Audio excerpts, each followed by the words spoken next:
Hi everyone, welcome to art by white shirt. என் பேர் Kumudha. Last வீடியோஸ்க்குலாம் எனக்கு சப்போர்ட் பண்ணியிருந்தீங்க, நிறைய கமெண்ட்ஸ் பண்ணியிருந்தீங்க. இந்த மாதிரி ரெகுலராக எனக்கு மோட்டிவேட் பண்ணுங்க. ஸோ ஓகே, இன்னைக்கு நம்ம என்ன டாபிக் பண்ணலாம் அப்படின்னு நான் யோசிச்சுட்டு இருந்தேன். அப்போ எங்கள் வீடு பக்கத்தில் வந்து ஒரு மரம் பார்த்தேன். அந்த மரத்தில் இந்த லீஃப் கிடைச்சிது. இந்த லீஃப் நேம் எனக்கு என்னன்னு தெரியல, தெரிஞ்சால் நீங்கள் கமெண்ட் லீவ் பண்ணுங்கள். ஸோ இந்த லீஃப் வச்சு நம்ம டிஃப்ரெண்ட்டான ஒரு கான்செப்ட் பண்ண போகிறோம். வாங்க வீடியோக்குள்ளே போகலாம். இந்த லீஃப் வந்து நல்லா வாஷ் பண்ணிட்டேன். இந்த மாதிரி வாஷ் பண்ணி எடுத்துக்கலாம். லீஃபில் ட்ரா பண்ணுறதுக்கு முன்னாடி வந்து ஒரு வெயிட்க்கு கீழே வந்து ஒரு 1 hour வச்சுட்டு எடுத்தால் லீஃப் வந்து நல்லா ஃப்ளாட் ஆகிடும். பட் ஆனால் நான் அந்த மாதிரி பண்ணலை, டைரெக்டாக ட்ரா பண்ண ஆரம்பிச்சிட்டேன். பென்சில் யூஸ் பண்ணுறதை விட இந்த மாதிரி சார்கோல் ஸ்டிக் எடுத்து நான் ஸ்க்ராட்ச் பண்ணிவிட்டு அந்த தூளில் பிளெண்டிங் ஸ்டஃப்பை எடுத்து நான் வந்து லைட்டாக ட்ரா பண்ணிக்கிறேன். ரொம்ப ஃபுல் டீட்டெயிலிங்காக நம்ம ட்ரா பண்ணல, ஜஸ்ட் இந்த கலரிங் கொடுக்கும்போது மிக்ஸ் ஆகாமல் இருக்கிறதுக்காக, நம்மளோட ரெஃபரன்ஸ்க்காக சிம்பிளாக வந்து ஒரு அவுட்லைன் மட்டும் நான் வந்து பீகாக் ட்ரா பண்ணிக்கிறேன். இப்போது பீகாக்கோட ஜஸ்ட் பாடி அந்த நெக் ஹெட் போர்ஷனை ஒரு ரஃப்பாக வந்து ட்ரா பண்ணி வச்சுக்கிறேன். இந்த மாதிரி ட்ரா பண்ணிவிட்டு இது மாதிரி ட்ரா பண்ணிட்டா நமக்கு வந்து கலர் பெயிண்டிங் பண்ண ஈஸியாக இருக்கும். இது தென் வந்து ஃபெவிக்ரில் லைட் க்ரீன் கலர் நான் எடுத்திருக்கேன்.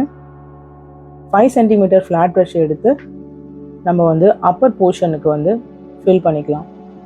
இந்த லைட் க்ரீன் கலர் வந்து ரொம்ப வைப்ரண்ட்டாக இருக்கும்.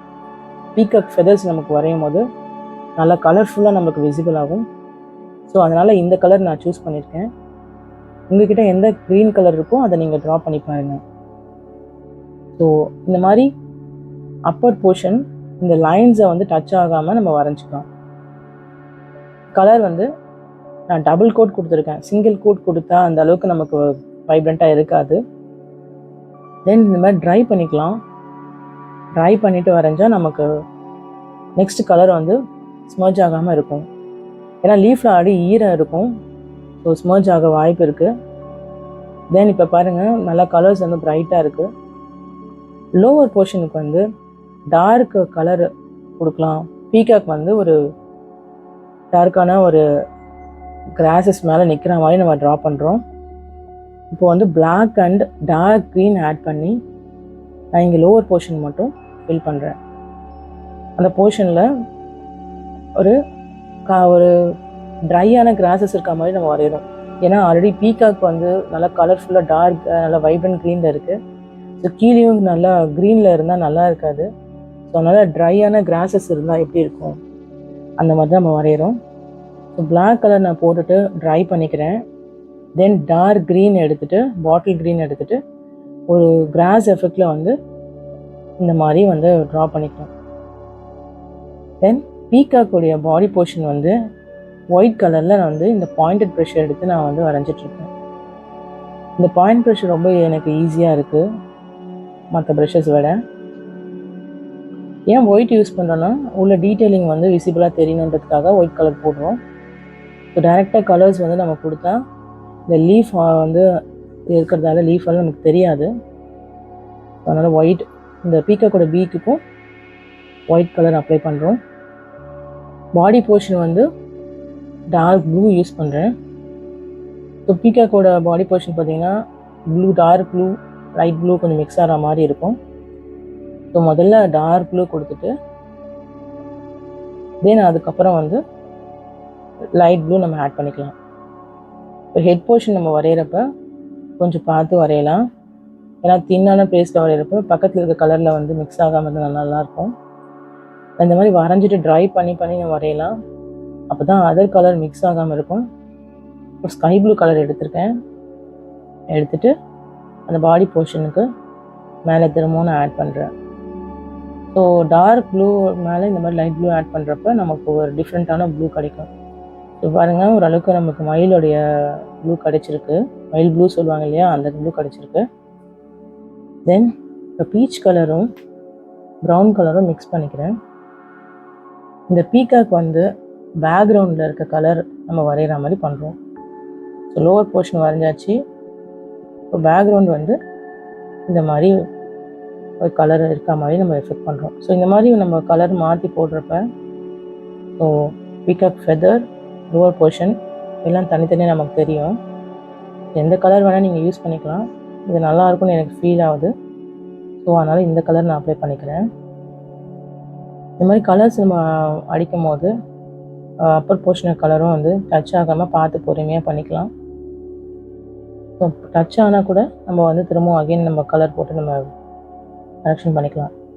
ஸோ தென் வந்து இந்த ஒயிட் கலர் போர்ஷனில் வந்து சின்ன சின்ன டீட்டெயிலிங்லாம் நம்ம கொடுத்துருக்கோம். தென் வந்து ஐ போர்ஷன் நம்ம ட்ரா பண்ணலாம். ஐ வந்து கொஞ்சம் பார்த்து பொறுமையாக நம்ம ட்ரா பண்ணலாம். ஸோ ஏன்னா சின்னதாக வரையணுன்றதால ஒயிட் கலரில் ஃபஸ்ட்டு வந்து ஐ ட்ரா பண்ணிவிட்டு தென் அதுக்கு மிடில் வந்து நம்ம ஐ பால் போட்டுக்கலாம். இப்போ வந்து பீகாக் வந்து லெக்ஸ் வரைகிறோம். லெக்ஸ் வந்து கீழே அந்த கிராஸஸில் இருக்கிற மாதிரி நம்ம வரைஞ்சிக்கலாம். ஸோ தென் வந்து இந்த தோகைக்கு வந்து அதில் வந்து நிறைய ஃபெதர்ஸ் வந்து அழகாக இருக்கும். அது வந்து நம்ம ஈவனாக இருக்கணுன்றதுக்காக இந்த மாதிரி ஸ்கேல் வச்சு ஒயிட் கலர் நான் பெனில் வந்து லைட்டாக விட்டு விட்டு கோடு போட்டுக்கிறேன். தென் இந்த மாதிரி ஸ்டிக்கை எடுத்து பீச் கலர் வந்து நான் வந்து டிப் பண்ணி வச்சுக்கிறேன். ரொம்ப ரவுண்டாக போட வேண்டாம், ஒரு ஓவல் ஷேப்பில் வந்து நான் இந்த மாதிரி வச்சுக்கிறேன். ஸோ ரொம்ப அக்யூரேட்டாக ரஃப்பாக கூட போட்டுக்கலாம். நம்ம டீட்டெயிலிங் கொடுக்கும்போது ஆட்டோமேட்டிக்காக நமக்கு நல்லா வந்துடும். இந்த மாதிரி நான் கொடுத்துட்டு தென் ப்ரௌன் கலர் எடுத்து அந்த ஓவல் ஷேப் இருக்க மாதிரி அப்பர் போர்ஷனில் மட்டும் நான் வந்து ரவுண்டாக ட்ரா பண்ணுறேன். ஃபுல் ஓவல் ட்ரா பண்ண வேண்டாம், இந்த மாதிரி வந்து மேலே மட்டும் ஓவல் மாதிரி ட்ரா பண்ணிக்கலாம். ஸோ நமக்கு வந்து அழகாக இருக்கும். தென் பாதி வந்து இந்த மாதிரி அக்ரலிக் எல்லோ கலர் பென் எடுத்து நான் பாதி வந்து ரவுண்ட் ஆட் பண்ணிக்கிறேன். ஃபுல்லாக பண்ண வேண்டாம். ஸோ நம்மளுக்கு 2-3 கலர்ஸ் இருக்கும் போது நமக்கு பார்க்க நல்லாயிருக்கும். இப்போ லோவர் போர்ஷனில் ப்ளூ கலர் அக்ரலிக் பென் எடுத்து ஒரு ரவுண்ட் போட்டுக்கிறேன். ஃபுல்லாக டாட் மாதிரி வச்சுக்கிறாங்கங்க. தென் அதுக்கு மேலே வந்து ஸ்கை ப்ளூ கலர் நான் அப்ளை பண்ணுறேன். அந்த ப்ளூவே வந்து கொஞ்சம் நல்லா வைப்ரண்ட்டாக தெரியறதுக்காக ஸ்கை ப்ளூ அப்ளை பண்ணுறேன். பண்ணிவிட்டு கீழே வந்து நம்ம கிராஸஸ் வந்து எஃபெக்ட் வந்து நல்லா கொடுக்கலான்றதால பிளாக் கலர் எடுத்து மேலே கொடுக்குறேன். ஃபஸ்ட்டு ஒயிட் நான் ஃபேன் ப்ரஷஸ் பண்ணிவிட்டு தென் ஒயிட்டில் பிளாக் கலரை வந்து அப்ளை பண்ணுறேன். ஸோ கிராஸஸ் எஃபெக்ட் இருக்குது. இப்போ பார்த்திங்கன்னா இந்த ஃபெதர்ஸ் வந்து கொஞ்சம் நல்லா விசிபிளாக வர மாதிரி இந்த ரவுண்ட்ஸ் இருக்கும் வரைஞ்சிருக்கோம் இல்லையா, அது ஒன்றும் இந்த மாதிரி சுற்றி நம்ம வந்து சின்ன ஃபேன் ப்ரஷ் எடுத்து அது மாதிரி பண்ணிக்கிறேன். கலர் வந்து இப்போ வந்து நிறைய டார்க்காக எடுக்க வேண்டாம். பிளாக் கலர் திக்காக எடுத்தால் இது எல்லாமே வந்து ரொம்ப ஸ்மஜ் ஆகிடும். ஆனால் லைட்டாக எடுத்து இந்த மாதிரி நம்ம அந்த ஃபெதர்ஸ் வந்து எஃபெக்ட் நம்ம கொடுக்கலாம். ஸோ இந்த மாதிரி கொடுக்குறப்ப வந்து நல்லா ரியல் எஃபெக்ட் இருக்கும். கொடுத்துட்டு தென் அங்கங்கே காலியாக இருக்க ஸ்பேஸை வந்து இந்த மாதிரி ஃபேன் ப்ரஷ் எடுத்து பிளாக் கலரில் ஃபில் பண்ணிக்கலாம். இந்த மாதிரி ஃபில் பண்ணி பார்க்குறப்ப ரொம்ப அழகாக இருக்கும். தென் வந்து இந்த பீகாக்கு கொண்டன்னு சொல்லுவாங்க தலையில், அதை நம்ம வரைஞ்சிட்ருக்கோம். அதை நான் வந்து ஒயிட் கலரில் வரைஞ்சிட்டு ரெட் கலர் வைக்கிறேன். ஆக்சுவலி பார்த்திங்கன்னா ப்ளூ கலரில் இருக்கும். ஸோ நமக்கு இங்கே நம்ம ட்ராயிங்க்கு விசிபிளாக இருக்குன்றதுக்காக நான் அந்த மாதிரி வரைஞ்சிருக்கேன். இப்போ பாருங்கள், ஃபினிஷ் பண்ணியாச்சு ட்ராயிங்கு. கண்டிப்பாக உங்களுக்கு எல்லாருக்கும் ரொம்ப பிடிச்சிருக்கோம் நம்புகிறேன். நீங்களும் இந்த மாதிரி வந்து யாருக்காவது கிஃப்ட் பண்ணோன்னா கூட இந்த மாதிரி ஒரு லீஃபில் வரைஞ்சி கிஃப்ட் பண்ணிங்கன்னா ரொம்ப இன்ட்ரெஸ்டிங்காக இருக்கும், டிஃப்ரெண்ட்டாக இருக்கும். நீங்களும் அந்த மாதிரி ட்ரை பண்ணி பாருங்கள். ஸோ இந்த வீடியோ கண்டிப்பாக உங்களுக்கு பிடிச்சிருக்குன்னு நினைக்கிறேன்.